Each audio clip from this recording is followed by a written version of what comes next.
nation is built on the spirit of its people.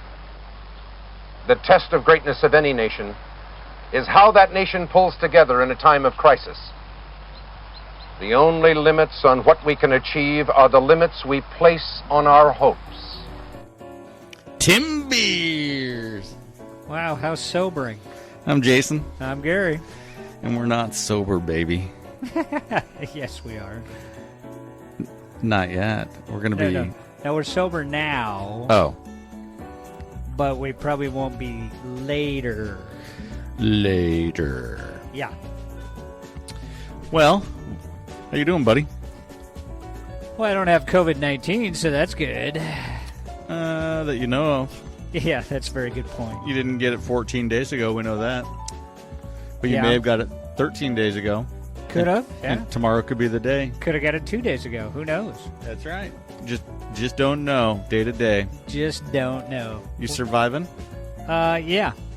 Surviving pretty well, actually. You know, when you're a single guy, live by yourself, this quarantine shit, it's the same shit every day. It's Groundhog Day. There's nothing different. Your name's except, Bill Murray. Except I don't see as many people now. Well, it's just a crazy world, my friend. Crazy world. It is. Well, so you've got the new job going, so we've had a little hiatus, trying to figure your schedule out. That's been just, that's been a crapshoot. You're getting 2 schedule changes a day, roughly. You got to really pay attention to your schedule. It's kind of leveled off now that a lot of the buildings that we were working have closed. But, yeah, very interesting. Well, sweet. Well, we're back. We're going to try to pop these out once a week or so. And tonight we got an interview coming at you, fresh off the press, with Fly Boy Brewing. Yes. I believe Ramie and Greg from Parallel 45 and Ramie from Fly Boy are going to join us. And we're going to talk a little bit about their purchase of Cascade Brewing. Yes, which if you're keeping up on your brewing news at all, there was an article out just a couple days ago on that. So they've got a transitional ownership that's going to occur over some time where they take on the company from Mr. Art Larrance, the world-famous Art Larrance. The legend. Still going to do the Brew Fest from what we hear. We're going to have to nail down Art, get his side of the story. Yeah. So, and then we got some beer sitting in front of us. So we, during the pre-funk of this thing, we drink a Meridian Vanilla Stout from Ecliptic. Yep. I think we've had that a couple times on the show. We have, yeah. Decent little go-to. It's around and available, not too heavy, so it's good. And now we've got 4 Golden sitting in front of us. Yes. What do you think? Well, I'm interested to see what's up your sleeve here. Is there a style? Well, that's what I don't know. Does anything taste like saffron? Oh, boy. No? So, I don't know yet. I haven't tasted anything. Oh, I thought you had the first one. Well, I did, but I don't know that I'm tasting saffron. Suffering saffron. But then again, I don't know that I could pick saffron out in a beer if you told me to pull saffron out of a beer. What's the style of beer? I'm tasting kind of fruity beers. Yeah, so that one's definitely got some fruits in it. Yeah. This is from our friends over at Hop Valley, and it's Operation Vacation IPA. Huh. Right there, my friend. What the? Operation Vacation IPA. Interesting. It's a very fruity IPA. This is an old IPA. It's been sitting on the shelf since October 23rd, 2019. So, yeah, there you go. It's interesting because I would not have put that in an IPA category with the tastes that I'm getting right now. True that. But we support local, and that's what we're doing. Yeah. And we'll come at you with a few more things. So, all right. Well, what's going on? Hot Timbers news. Any Hot Timbers news? Aunt Nella had a baby. Ooh, that's well, he didn't have a baby. Hey. His wife had a baby. He's part of this thing. Well, he is, but he didn't birth it. He didn't birth it, but he had to stick it in to make it. No, I get all okay. that. Takes a man to make a man. Yeah, I understand. Takes a man to make a man? Where the hell does that come from? I think that was a direct quote of you earlier. Oh, yeah. I forgot. Wow. Don't come at me. Come at Gary. Yeah, come straight at me. So, yeah, Jeff Antonella had a little baby, brand new, I think, within the last day or so. Yeah. Timber season's on hold, as well as all other professional leagues. Yes. So there's just not a lot buzzing. We're getting Diego Valeri playing guitar with his daughter a lot on the Instagram. Yeah. Merritt's back on Twitter. Let's see. That's about it. That's all that's going on. They're replaying all the Timbers games. Yeah, replaying all those. Yeah. They replayed the championship game. I saw Barry was doing like a play-by-play Twitter thing on it. Interesting. Yeah. Shawnee, we don't have Wednesday night soccer going either. Yeah, and that's probably been the biggest hit to both my mental and physical psyche for this whole thing that's going on.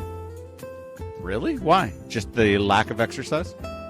Yeah, lack of exercise. Between the job that I have and the hours that I'm keeping, I just don't exercise as much as I should. And Wednesday soccer was kind of that forced exercise piece for me. And I'm not getting that. I'm just not getting it. Let alone the camaraderie that it offered, hanging out with all those guys. Yeah, guys absolutely and gals. that. But yeah, well, just the way it goes. So yeah. Well, so let's jump into this interview with our friends over at Fly Boy /Parallel 45 and see what they have to say. Yeah.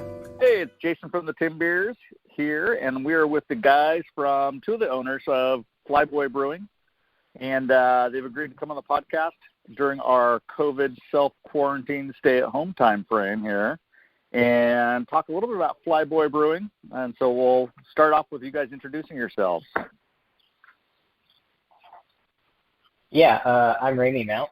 I am the owner and manager of Fly Boy Tap Room in Lake Oswego and a partner of the Fly Boy Brewery and Pub in Tiger. Sweet. Hey, and I'm Greg Laird. I'm actually not part of Fly Boy, but I'm one of the co-founders of Parallel 45 Brewing out of Independence, Oregon, and now have been with Cascade Brewing for going on about 5 days, I believe. Wow. So not with Fly Boy, so I did not realize that. So you're with Parallel 45, and that started about a year ago, right?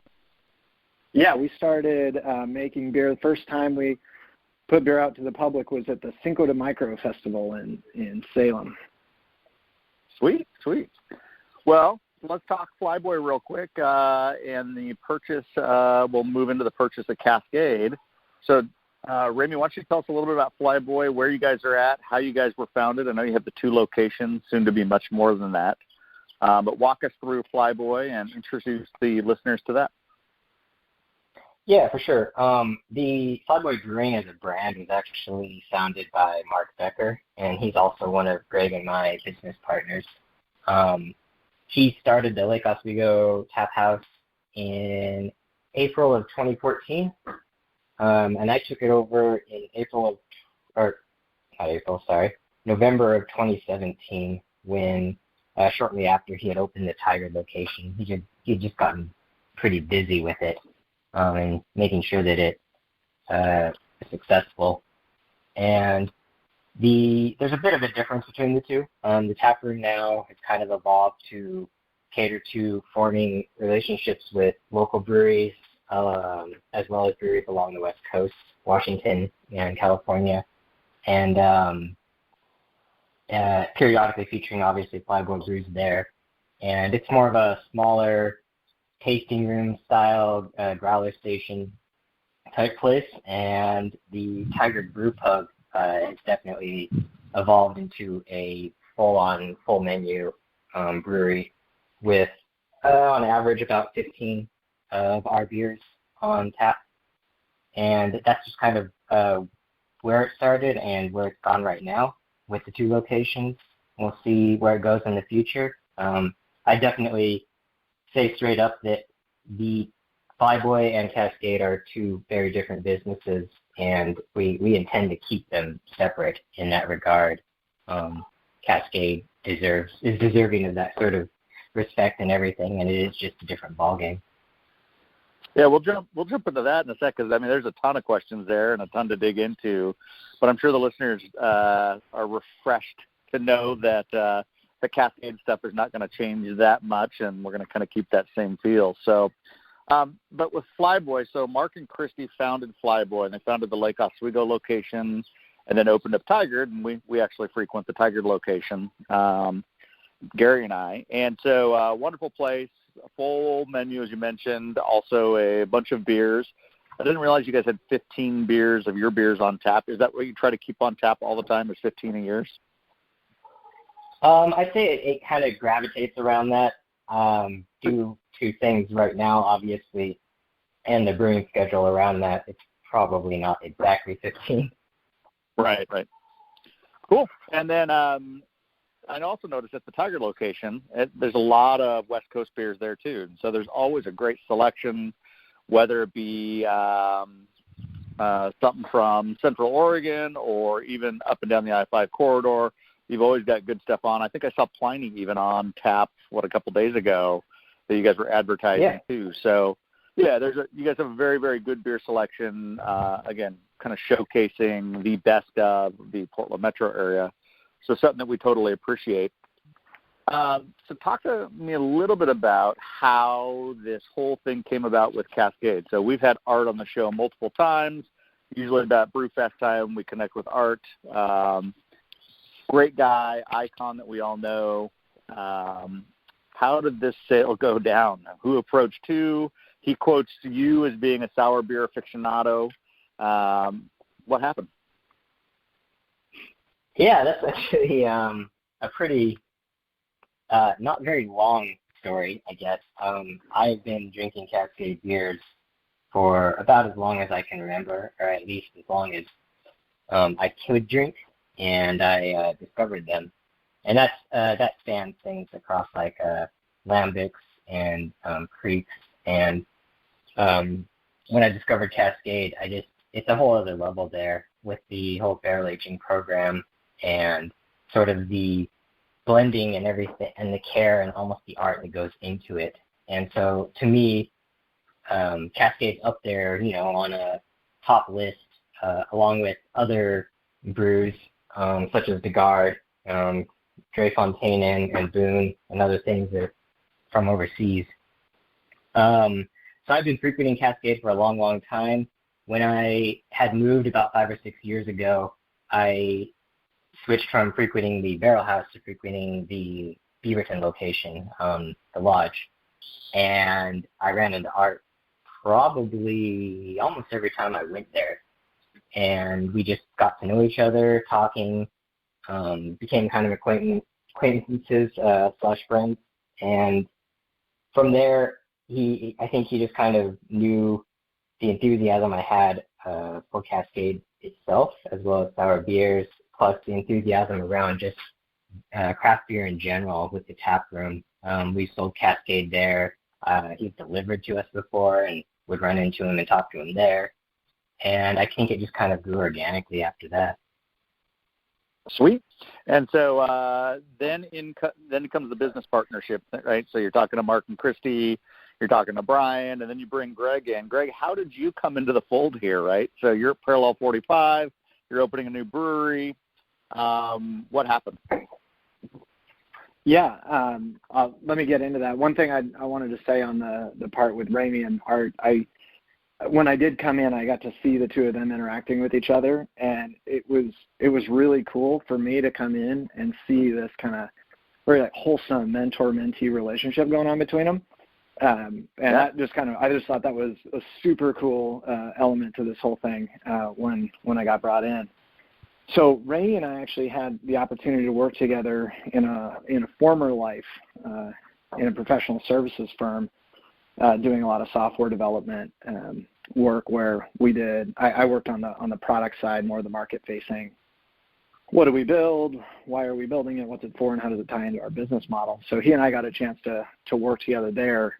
And so then I had started up Parallel 45 with an old roommate of mine from college. And that was kind of my introduction into the beer world, where I'd spent the majority of my career in healthcare. So after about a year or so of that, some of the Parallel 45 beers were coming up to Fly Boy.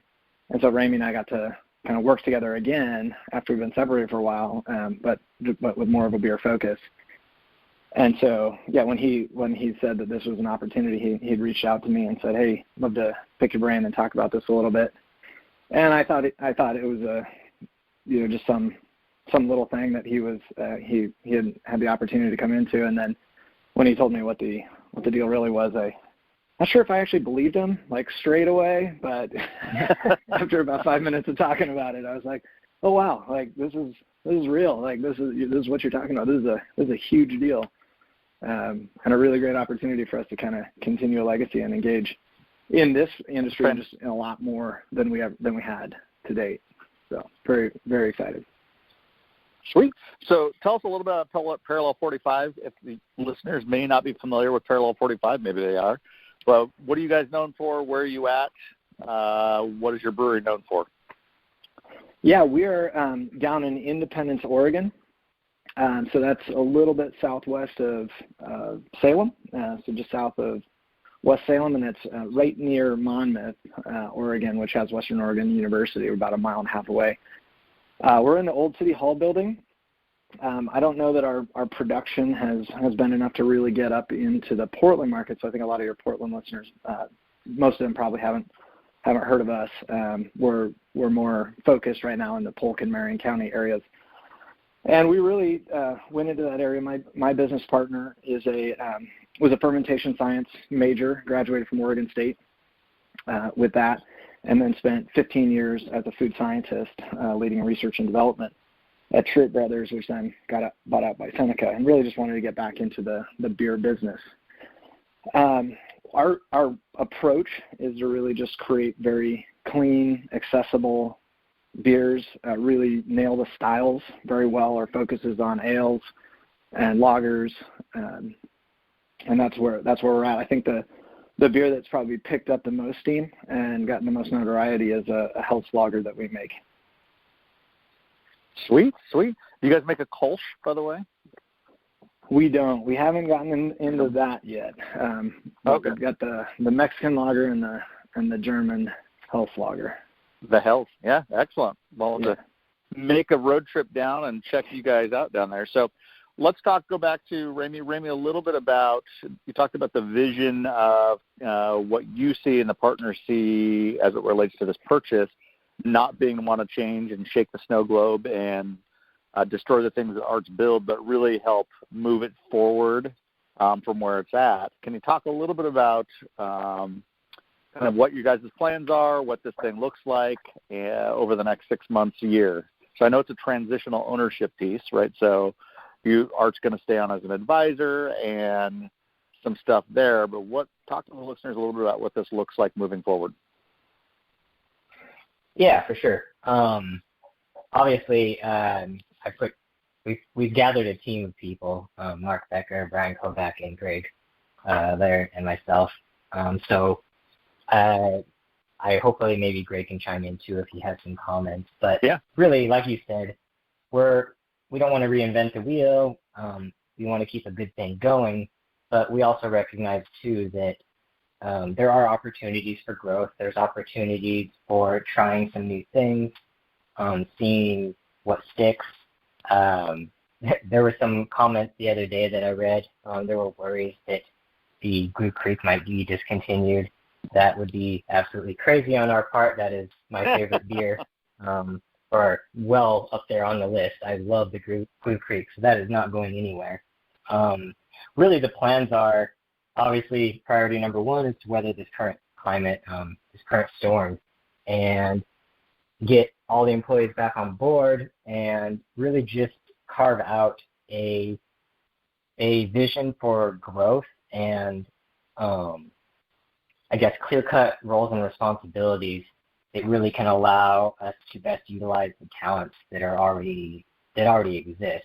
We fully recognize that the people in place right now have a lot to offer. I think it's been difficult, especially given the current climate, that for them to really go after some more creative ideas sometimes, because sometimes people have to wear a lot of hats. And I think if we can provide a sort of support and facilitation, maybe fill in some gaps, take some loads off of people's shoulders and things like that, and just really allow the current talent in place to go above and beyond, I think that a lot of that stuff will come organically in terms of the growth, as well as, just strategic partnerships, strategic collaborations, and other things around that. But again, Greg tends to be a bit more of the mastermind for things like that, given his background. So it'd be awesome if you could comment. Yeah, I mean, I agree with everything that Ramie just said. I would add, I guess, or just maybe put a point of emphasis on Cascade really has done an amazing job of just expanding the mind when it comes to beer for the typical beer connoisseur, just pushing some boundaries, doing revolutionary stuff. It's just kind of in the DNA of the company, and you can see that when you talk to the people there.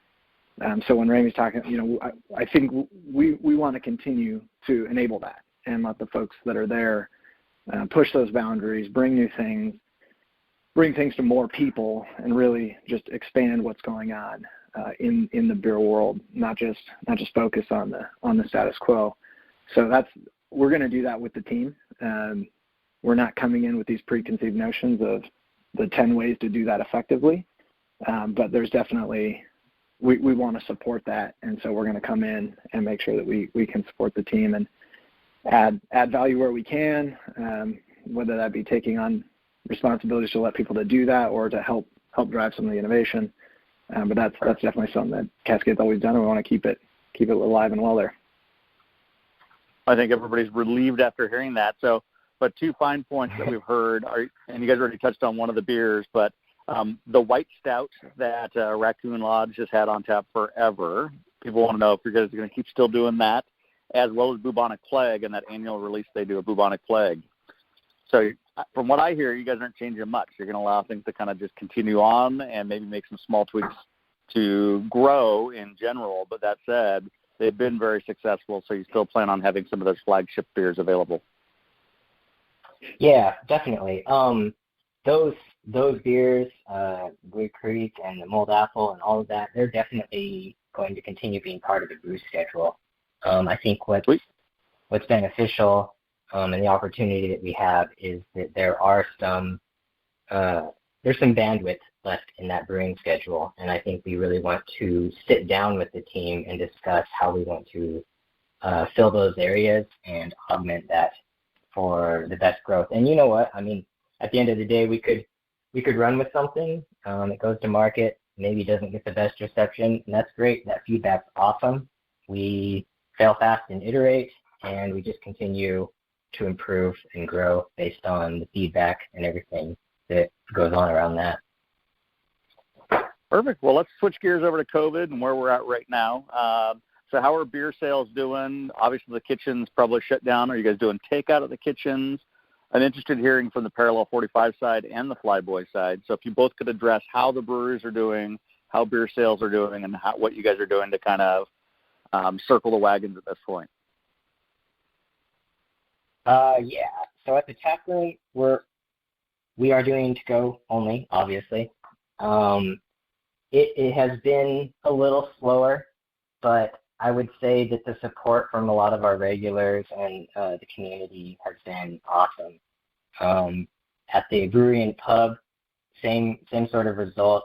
We've had to cut back hours, which is hard, but we're doing our best to continue to support and pay all the employees as best we can. And Cascade itself as well, at both the Barrel House and the Lodge, are doing limited hours with to-go offerings as well. We are hoping don't quote me on this, but sometime next week, if everything's in place and we've got everything, all our ducks aligned, to start offering a delivery service from the Cascade Barrel House. And then we presently and very recently started a delivery service from the tap room. Sweet. Greg, what about Parallel 45? How you guys doing? We're doing all right, I guess, all things considered. So we don't have a kitchen or restaurant tied into the brewery at this point in time. It's really just for production. So sales in March were okay. There's still a lot of beer moving from tap houses and places doing growler fills or canning stuff for to go. And I'd echo, I think the local community support down there has just been fantastic, just to try to keep those businesses going to them as much as they can. A lot of the rules or thinking has been, only clean growlers, only cans for filling and doing to go.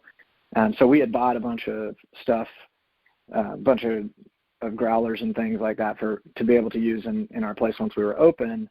But just given the circumstances, we've been trying to get that into the hands of the tap houses and a couple of the restaurants around town that are doing growler fills to go, just so they have some new clean materials to use the bottle stuff up and get it out to people. So it's been keeping us afloat. Obviously, I think everybody is, if you're paying attention to running a small business, right, everybody's applying for some of the relief grants and things that are going on out there. So we'll be engaging in some of those plans as well, and hopefully that'll get us through, the few months, and we won't be in this situation for much longer. Yeah, no, awesome point, because I think a lot of small business folks are looking at those, the loans and grants and things like that are out there, as well as some of the work share type stuff that's going on where, again, you can cut hours back of your employee instead of laying them off, and then apply for a work share where there's a subsidy given for their hours through the state of Oregon. So there's a bunch of creative ways I think breweries can kind of keep folks on and kind of weather this. But the question, I guess, is for how long, right? So before we start to see an implosion within all of services, not just brewing. And so, again, I think the idea of just buy local beer and go to your tap house and buy beer and go to your breweries and buy beer from them is the message, right, to keep you guys afloat. Yep, that would be I definitely agree. I'd like to also add, too, that I think one of the coolest things that I've seen, besides just, the community support and everything, is the support from other businesses and other local breweries. For example, I'd like to give a shout out to like Hop and Cork and Mount Table Brewing. People that are part of those businesses have also helped us in some way, shape, or form, whether it be informing us of some new application that's available or helping us find a resource for example, 16-ounce growlers, because those have been hard to find and we're burning through them quickly. But that support is really awesome. It's almost touching. It's super appreciated. We gladly return the favor at every opportunity possible. I think that sort of collaborative nature between all these small businesses in this area is super key. Yeah, massive.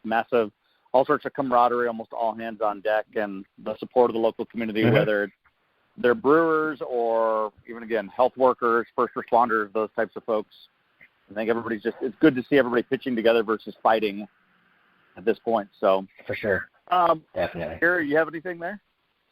I do, yeah. So one of the questions that definitely pops up in my mind, especially looking at what has been going on from a small business level standpoint, but also at the larger scales, is we look at the current environment. How is your guys' supply chains doing to be able to continue to make the beer that everybody's wanting to buy?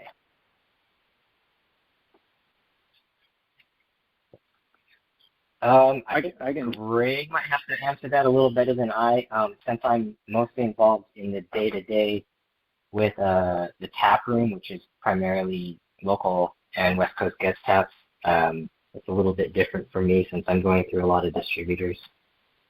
Right. Okay. Yeah. A lot of the suppliers of raw materials and things are considered to be essential services.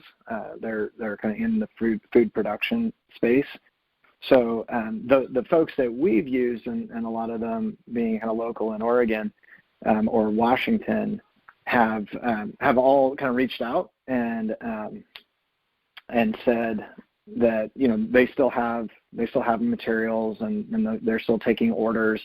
They're being a little bit more structured and fewer options in terms of when the deliveries can happen. But they still have some of the products. I feel like I need to look it up to get the name right. One of the hop farmers out of Woodburn has actually even reached out and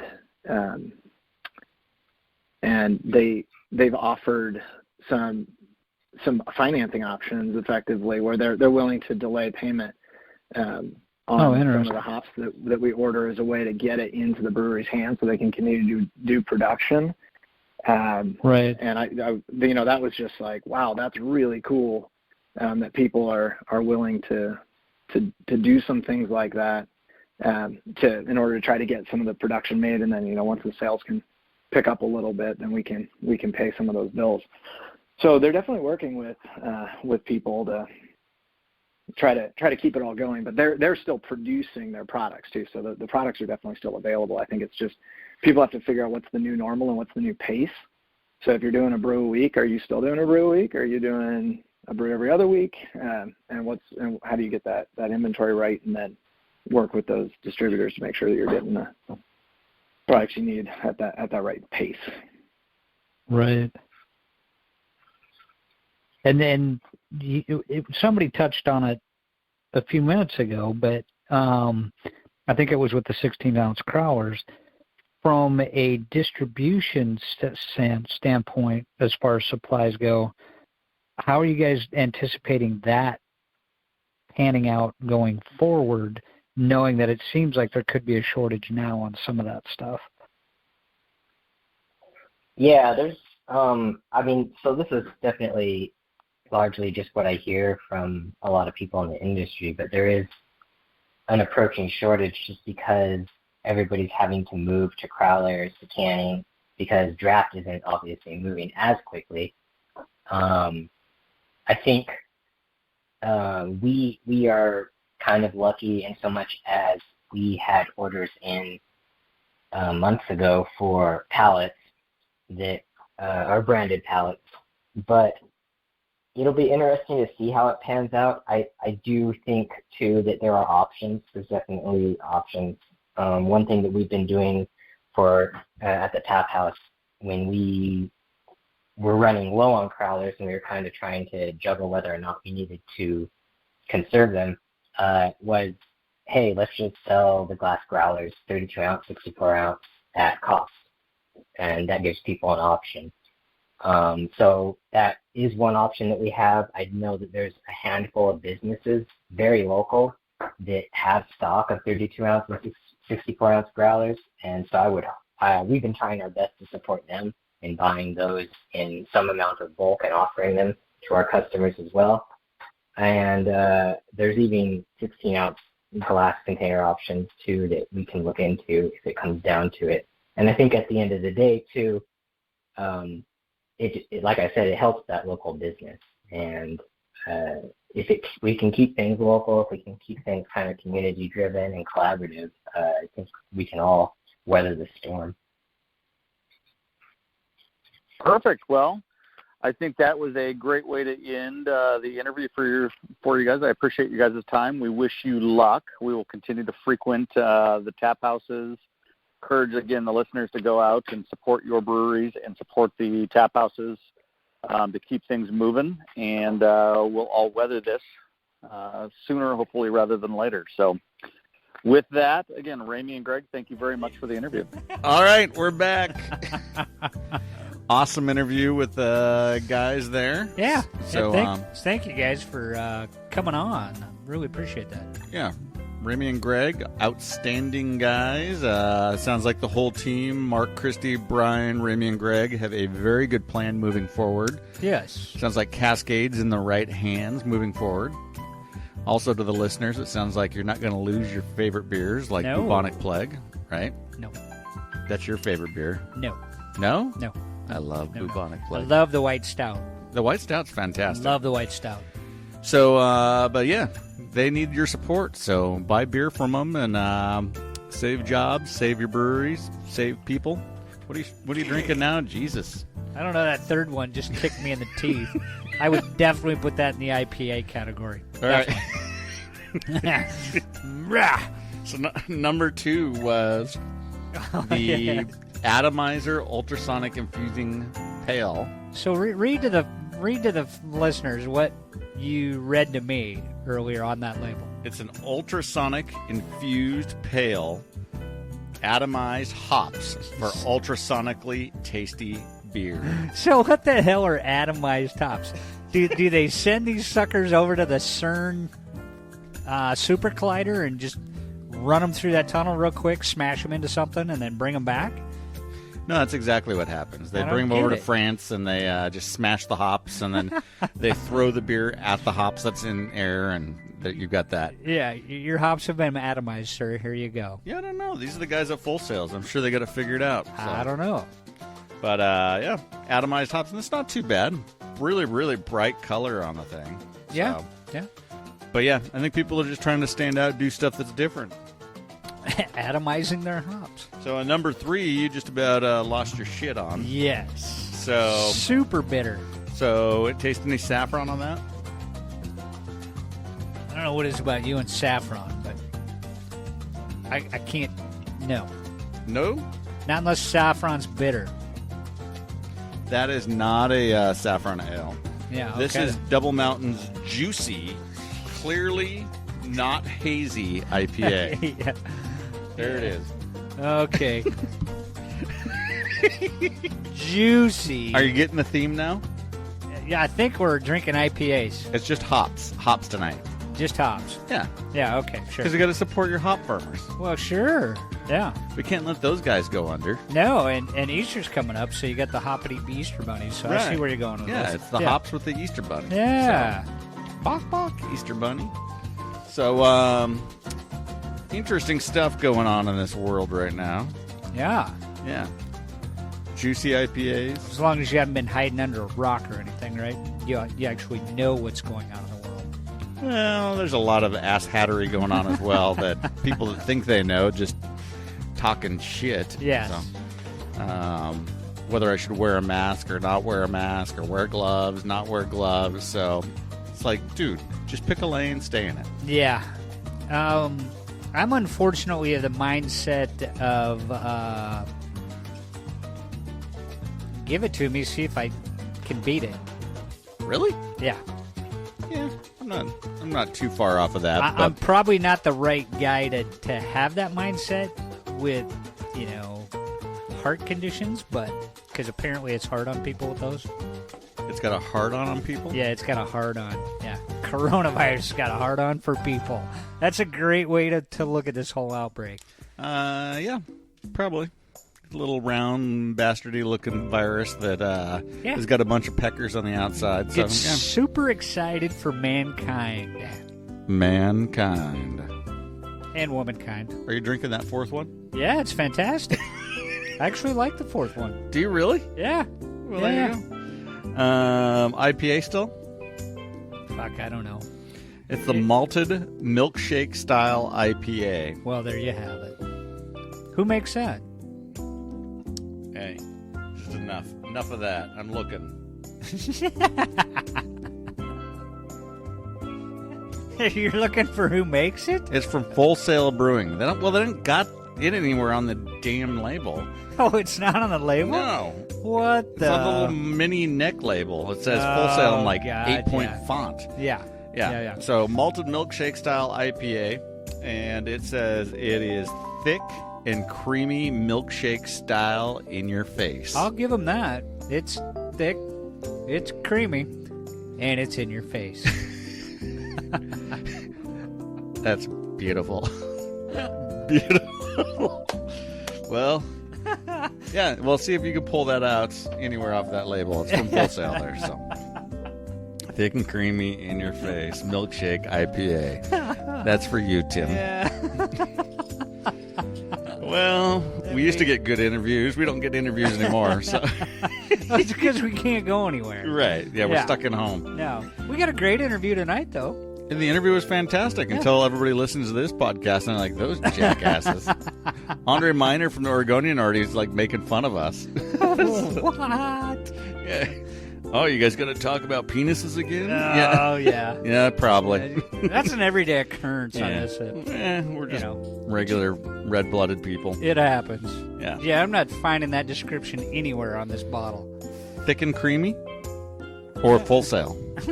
Or in your face. No, I found the full sail part. That was on the neck, but... but on the actual label, no. Yeah. Yeah, I don't know. What are you brewing? Nothing. Why? I've got to figure out how to get yeast. Really? Yeah, I'm not even going to go there with you. There's a yeast shortage, you know that. Yeah. Oh, shit. There is. Yeah, bread yeast. Yeah. Not brewer's yeast. Well, we can't get brewer's yeast because nobody's open. Everybody's sheltering in place. Yeah, exactly. So, and Amazon takes like twice as long to deliver now. Yeah. So because they're prioritizing. You know, I've been a little bitter about that. I ordered a couple things from Amazon, thinking, okay, I'm Amazon Prime guy. I'll get this in 2 days, no problem. Something real easy. Yeah. I'm not getting it till like the 18th of April. I'm like, what? Yeah, see? They're prioritizing ass wipe delivery and bleach wipes. Apparently. Yeah. The same thing. I waited on, I think my birthday, I ordered something. So beginning of March. And you're still waiting? No, I literally got it today. Oh. So, yeah. Ooh. Yeah, and it's been a little while, so. Yeah, things are just slowing down in this world, so. And you don't get to work from home. I don't work from home. No. I'm essential. No. You're essential. Yeah. Deb's working from home. Yeah, about those working from home people. How's that going to treat us? Yeah. How, what's that do? What's that do for businesses down the line? How is that going to play out? What I find very interesting here is we're finding that a lot of companies can perform a lot of the same business that they were doing prior to COVID-19 without their employees being in the office. So are they going to come to the realization that they don't need this office space anymore and therefore don't need to be paying these high leases to these building owners? That could collapse the real estate market. Yeah, I don't know. I think the things that we took for granted as far as all the stuff we've needed to have and all the things that we've needed to do, I think this pause will make us reevaluate things. And at least for the short term. And then maybe short term, but as you and I both know, mankind has got a very short memory. Oh, yeah. So we'll forget this happened, a year or two after it hits, and everything will go back to what people would like to call normal, but, standard whatever is at that time. So, yeah, there's a lot of discussion about work from home, and for a while prior to the epidemic, there was discussions about, well, we need a 4-day work week. We need 3-day weekends and all this other stuff. And essentially they've done that. And then groups of employees wanted to work from home in their home office, that they're more productive. And then all of a sudden we get this. And for me, the big question is, from a performance management side of things, how do you measure productivity? Right. And so in the office, with a manager and a traditional management structure overseeing what people do, you get an idea of productivity. Yep. But I think that changes when you're in the office, right? So if I'm going for 4 walks a day and I'm doing yoga and then I'm also getting work done, the same amount of work, what is that saying about my productivity in the office versus not being in the office? Or moreover, do I need to pay you for all of those hours that I've been paying you, right? Yeah. So, there's all sorts of things that we can unfold out of this thing. Right now we're in that soft, sensitive phase where nobody wants to question this because we're being forced to do this. Yes. But I think when we look back on this, there's going to be a lot of analytics that happen. Yeah, I think this is going to be interesting. And we've already done some of this with the world, right, with remote workplace monitoring and some of that. But it'll be interesting to see how the world changes and how the business world changes. Your job and my job doesn't change, but No. there's a lot of office workers whose jobs are going to change that way. Oh, absolutely. I think business going forward after COVID-19 will be a completely different landscape. Indeed. What's also not going to change is the, well, I shouldn't say that. It'll be interesting to see what happens to the beer world. So we noticed a bunch of contraction happening in the Portland area due to oversaturation and big, huge icons dying because they failed to stay relevant. Right. And I think, does this accelerate that in another month when these things open up?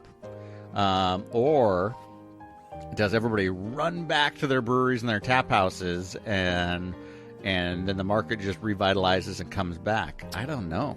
That'll be interesting to find out, because I saw a statistic the other day that said alcohol sales in the U.S. are up 55% since the COVID-19 outbreak. Now, is that, I would love to see the breakdown on alcohol, whether that's hard alcohol, wine, and beer all lumped together, or do they have a breakout of what does that increase? Where's the main contributor to that? Yeah, I don't know. I have a hard time believing everything is great, right? Because you have tap houses that no longer are full. They're doing walk-up growler fills, and you can't tell me it's the same level of traffic. No. Other than people are buying 64 ounces at a time or 32 ounces at a time instead of a pint at a time. So, well, it's interesting to bring that piece of it up. Is a lot of people would think that due to them not working or them not being at work as much, that they're, well, with the tap house itself being closed down, you wouldn't have that social atmosphere. You wouldn't have people buying as much, blah, blah, blah. But now you got people stuck at home, can't go do anything. I think a lot more people are drinking more from home. Do you think so? I think so. Probably. But then with that, all of these kegs that are sitting in every bar, every restaurant. That's a bad piece there, I think. But there's a lot of beer that's going to get wasted. Yes. Yeah. I mean, agree. Do you really, really want a beer that's been sitting around for a month and a half? Probably not. What are you talking about? We age beer all the time. Well, yeah, we're drinking this atomizer that's been sitting here since 2019. But no, I mean, kegs go bad, right? They do, yeah. And especially when you're talking about stuff that's got, like, a bunch of hops in it that you want to taste or smell, like, all of the aromatics and all that stuff come off. Right. So, and then you worry about dirty tap lines and all that other stuff. So it'll be interesting to see how much beer gets wasted, but that's got to affect. Keg sales have to be down. And all of the kegs that are sitting in cold storage waiting for somebody to drink them, I feel bad for, because we need to reach out and drink those kegs. Kegs have feelings too. Oh. Don't you feel bad? Yeah, I do, but there's no solution because we can't congregate. Well, you know what we're going to do? We're going to send a keg to everybody and do a virtual bar party. You know, I don't get the $600 the federal government's giving out. You don't either, huh? Nope. But you know what? If they would send me a keg, I wouldn't bitch about the keg or about the $600. Oh. A keg to everybody that didn't get $600. Yeah. I would do it. Yeah, sure. One keg. Doing your part, right? Doing my part. Getting rid of that excess beer that's just going to go to waste and cost somebody money to dispose of. That's right. So, all right. If you're a brewery or a tap house owner, email the Portland Timbers. We'll take kegs off your hands. Don't dump the beer. Don't let it rot. Yeah, don't do it. Just give us the beer. Send it to us. And what we'll do is we'll call our friends up. We'll stand 6 feet apart. And we'll stand 6 feet apart, yeah. We'll have a 6-foot tap line that comes off of the thing. Multiple Maybe even 6-foot tap lines. Yeah, there you go. Yeah. Just wide off. And everybody stands in like a wagon wheel that's 6 feet apart. Yeah. And under 10 people, though. We might be able to pull this off. I think we could. New style brew fest. And we could put a big screen in the middle of it that looks like whoever the tap house is that supplied it, looks like their interior. And instead of playing Slap the Bag, we can play Slap the Keg. Oh, boy, there it went. No? You don't play Slap the Bag? No. Why? You get sick when you play Slap the Bag. You don't get sick when you play Slap the Keg. Depends on how much that keg you're drinking. It's full of blackberry. Nope. White Claw. Nope, not going there. All right. Well, let's play this little interview from our friend Sharon over at Above the Rest Brewing. Yeah. Yeah. So that'll be a good little revisit. This is kind of a Tiger theme. Tiger Fly Boy and Tiger Above the Rest. Tiger Night. So Sharon's, we'll let you listen to the interview and we'll come back. Tim Beers. I'm Jason. And I'm Gary. We're the Portland Tim Beers. We talk a little bit about soccer, beer, and pretty much whatever else we want to talk about. How you doing, buddy? Doing good. How about you? I am well, yeah. So we are here doing an interview at Above the Rest. We are. A place that we've both frequented quite a bit over the years. Mm-hmm. So I think I've been coming here about 20 years, I'm guessing. I mean, it's been a long time. Had a little hiatus there where I wasn't brewing. Yeah. So, all right. Well, let's bring on Sharon, and we'll have you introduce yourself, Sharon, to the listeners, and have them go ahead and tell us where you're at, where you're located, and kind of what your specialties are. Hi, my name is Sharon Hurd, and I'm at Above the Rest, the owner, and I've been here 27 years, and we're in Tigard on the corner of Hall and 99. And we specialize in grains and hops, and we have several large varieties of different kinds of hops. And we do cheese-making supplies and kombucha supplies, and we just have a lot of fun here. We put together recipes for you, and just come on down and see us. It'd be great. Yeah. So, again, Gary and I have been shopping here for quite some time together, and then I'd been shopping here since the 90s, late 90s, no, maybe 2000s. 93. Yeah, I mean, a long time. So, but fantastic place. Lots of grains that winemakers could do. 100 years old. Online, which we've kind of known. But if they don't pay attention to that piece, then it does impact them. Well, and I think that's really going to get magnified in today's environment with the COVID-19, because you're not going to have just the pop-in guy that wants to stop in and talk about something, because you can't have him in there. Right, totally. It's going to be the online presence that they have. So the guys that noticed that things were going more online and they geared themselves more towards online, I think are going to come out of this a little bit better off than some of the others. I would agree. And I think that everybody's kind of navigated into that space. So, how was that? What was that, a Frankenbeer? Nope. What the hell was that? That's not Operation Vacation. Oh, yeah. It's got a lot of vitamins in the bottom. Oh, is that what it is? Yeah. No, man. Is that the sludge at the bottom? Yes, it is. Are you getting a lot of peach notes off of that? Yeah. So, yeah, I mean, it's interesting to see how this... pear notes. How this thing transforms based upon having to stay at home. But as far as I know, not a lot of these guys are shipping homebrew supplies right now. No. Right, so... Yeah. Well, there you go. Well, and I think the guys that are home brewers, too, now that they, depending on what their jobs are, if they're non-critical, they're at home now, and if their spouse is also non-critical, or even if they're critical, right? I'll bet the honeydew lists are huge. Oh, massive, yeah. So brewing gets put way, way, way on the back brewer as far as home brewing goes, because you got a huge honeydew list, and your significant other's going to be like, "What'd you do all day?" And you don't want to say brewing, because that's not on that list. Yep, totally. Hey, so have you reached out to Pelican yet? No, I have not. No? And the reason I still have not reached out is, one, you got the COVID-19, so no idea when that's going to end. But two, I need some consistency in my schedule before I can try and set anything up. Well, I have not reached out to Waltz, so I'll reach out to Waltz this week. Okay. And we'll try to hook something up there with them. And then, yeah, we got to do that. Because, I mean, we may just have to change this over to just a phone interview with Pelican, as much as I'd hate not to do that. Well, we talked about doing where we go and visit, right? So, and we may need to just push it off a few months or a few weeks, and we'll figure it out. I think we're going to have to push it off more than that, just from the simple standpoint that a lot of coastal towns right now, even if we try to go out there, don't want us out there. Yeah. Well, so let's reach out and just have the conversation makes it and kind see of what challenging. they're doing. So yeah. I did get reached out to on Instagram by the folks that sandboard down in Southern Oregon. Yeah. Yeah.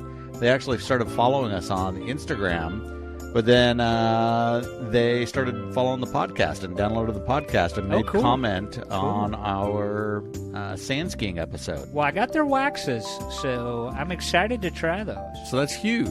But, yeah, and I've got planks. I just need to come up with boots next time I go to Sun River. Yeah. And find some old gnarly boots that I can fit into.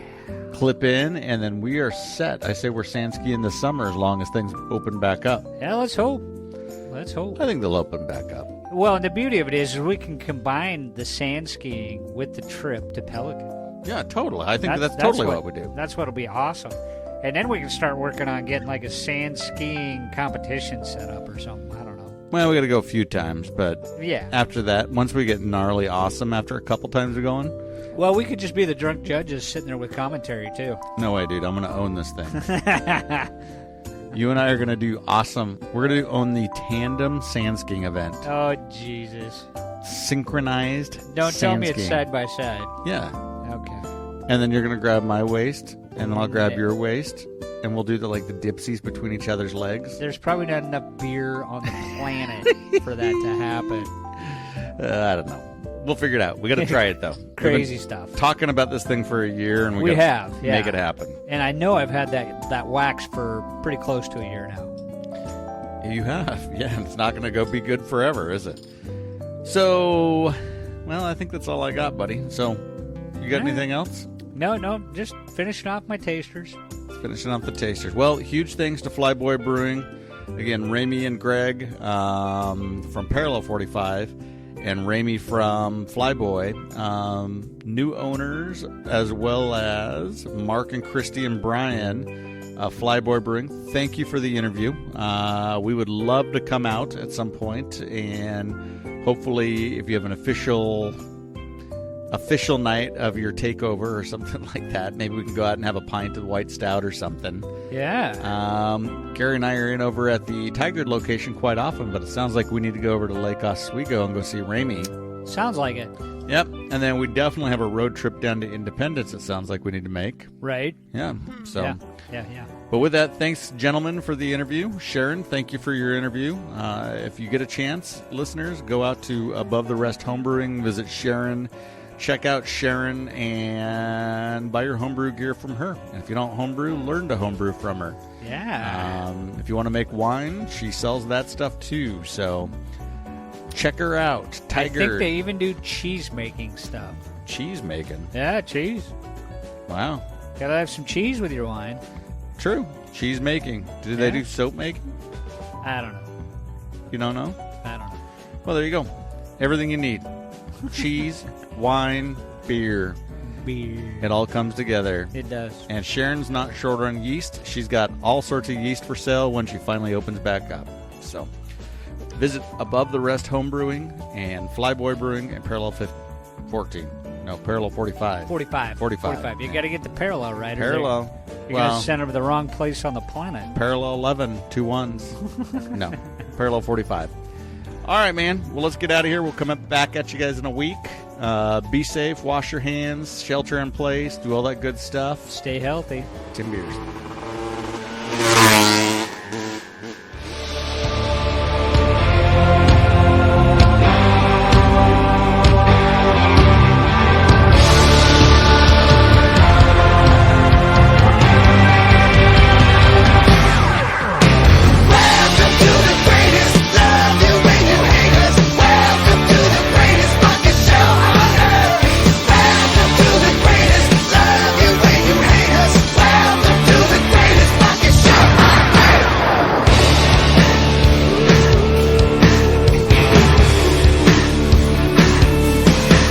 I want the people to know that they still have 2 out of 3 branches of the government working for them, and that ain't bad.